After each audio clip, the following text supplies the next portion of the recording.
एक ऐसा पर्वत जो लोगों की आवाज छीन लेता है। हाँ, आवाज, वो भी हमेशा के लिए। जो भी वहां जाता है वापस तो आ जाता है, लेकिन बोल नहीं पाता। क्या है इस पर्वत का राज? क्यों लोग वहां जाकर खामोश हो जाते हैं? क्या ये सच में श्रापित जगह है या कुछ और? हेलो दोस्तों, मैं हूं आयशा और आज की कहानी है मौन पर्वत की। एक ऐसी जगह की कहानी जहां जाना आसान है, लेकिन अपनी आवाज बचाकर लौटना नामुमकिन। ये कहानी है राहुल और उसके 3 दोस्तों की, अमन, कबीर और नील। चारों शहर की भागदौड़ से परेशान थे। उन्होंने सोचा कहीं दूर चलते हैं, जहाँ शांति हो, जहाँ कोई शोर ना हो। पर उन्हें क्या पता था कि जिस शांति की वो तलाश कर रहे हैं, वो शांति इंसानों के लिए नहीं बनी थी। वो कार में बैठे और एक अनजान सफर पर निकल पड़े, जो जाता था मौन पर्वत की तरफ। रास्ते में उन्हें छोटी सी चाय की दुकान मिली। वहां एक बूढ़ा आदमी बैठा था। उसने पूछा, कहाँ जा रहे हो? राहुल ने कहा, बाबा, वहीं ऊपर मौन पर्वत की तरफ। बूढ़ा कुछ देर के लिए उन्हें देखता रहा, फिर बोला, ठीक है बेटा, लेकिन शाम से पहले लौट आना। अमन हंस पड़ा। क्यों बाबा, वहां क्या है? कोई भूत प्रेत तो नहीं? बूढ़ा धीरे से बोला, बेटा, वहां आवाजें नहीं टिकती, तो जरा संभल के। चारों ने इसे मजाक समझा और हंस दिए और निकल गए मौन पर्वत की तरफ। रात करीब 12 बजे चारों उस पहाड़ के नीचे पहुंचे। पहली ही चीज जो उन्होंने महसूस की वो थी खामोशी। लेकिन ये सामान्य खामोशी नहीं थी। हवा चल रही थी, पेड़ हिल रहे थे, लेकिन आवाज जैसे गायब थी। राहुल ने धीरे से कहा, तुम लोगों को कुछ अजीब नहीं लग रहा? उसकी आवाज निकली, लेकिन बहुत धीमी, जैसे किसी ने दबा दी हो। अमन ने जवाब देने की तुरंत कोशिश की, लेकिन उसके मुंह से सिर्फ निकली हवा, कोई आवाज नहीं। तभी वो बोला, भाई, ये क्या? और इसी पे अटक गया। वो कबीर था, जो बोलना चाहता था, लेकिन उसकी आवाज भी अधूरी रह गई। नील ने अपने गले को पकड़ा और उसकी आंखों में डर साफ दिख रहा था। वो बोल ही नहीं पा रहा था। राहुल की दिल की धड़कन तेज हो गई। वो बोला, मुझे कुछ ठीक नहीं लग रहा। देखो, ये ठीक नहीं है। हमें वापस जाना चाहिए। जैसे ही वो गाड़ी की तरफ मुड़ी, राहुल की टॉर्च अचानक लपकने लगी, जलबुझ लगने लगी और बंद हो गई। पूरा अंधेरा। राहुल पुतपुताया, इम्पॉसिबल, ये कैसे हो सकता है यार? मुझे बहुत अजीब लग रहा है। तभी उसे अपने पीछे से कोई आवाज सुनाई दी, जैसे उसका नाम कोई पुकार रहा हो। राहुल, राहुल, राहुल। उसका दिल जैसे रुक गया, क्योंकि वो आवाज नील की थी। लेकिन नील तो उसके बगल में ही खड़ा था और बोल नहीं सक रहा था। राहुल ने पीछे मुड़ के नहीं देखा।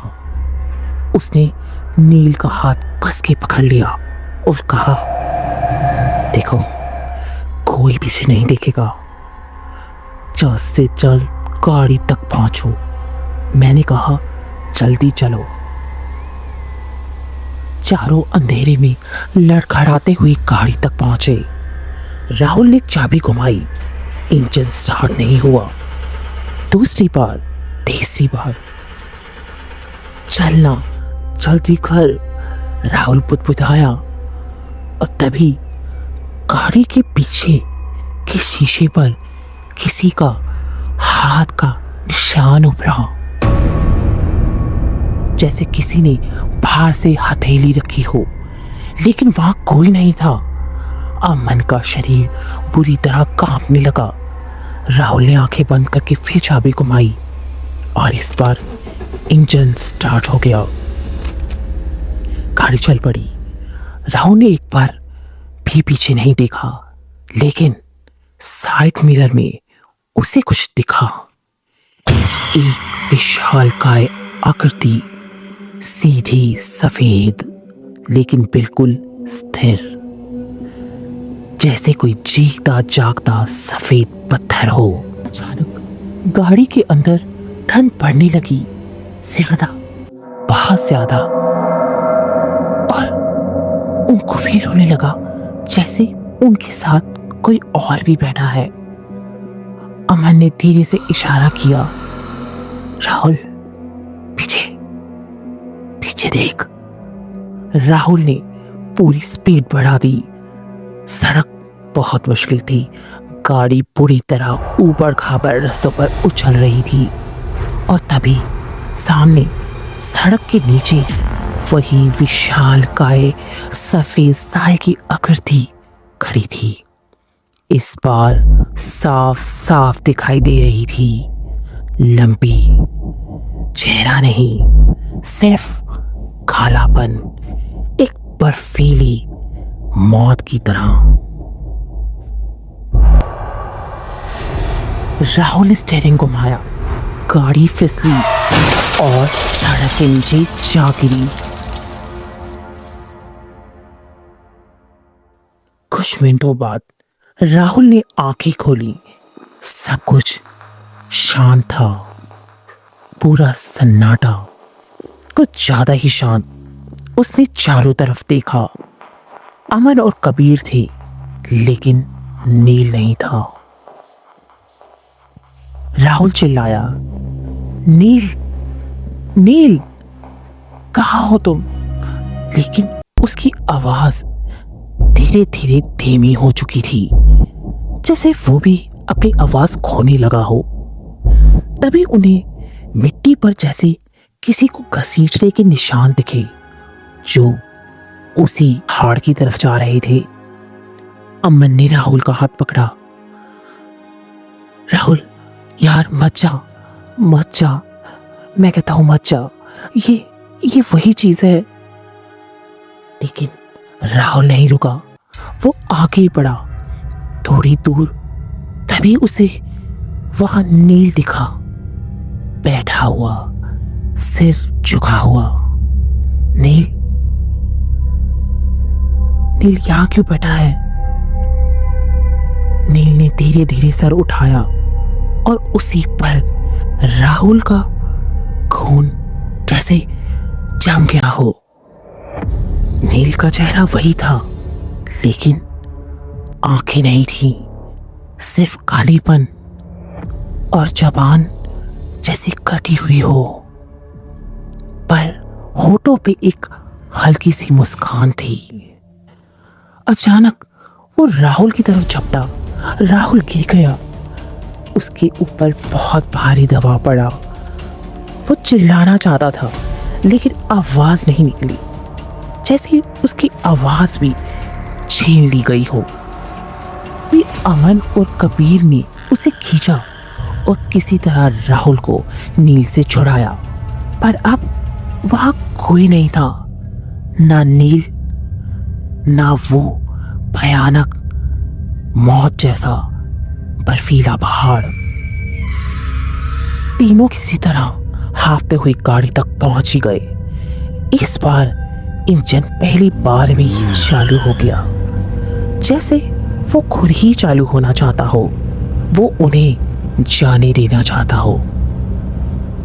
सुबह होते होते तीनों उसी चाय की दुकान पर पहुंचे। बूढ़ा आदमी वहीं था। उसने तीनों को देखा और धीरे से बोला, 3 लौटे हो।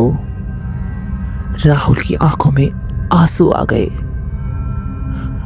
मेरा दोस्त नील। और वो बुरी तरह रोने लग गया।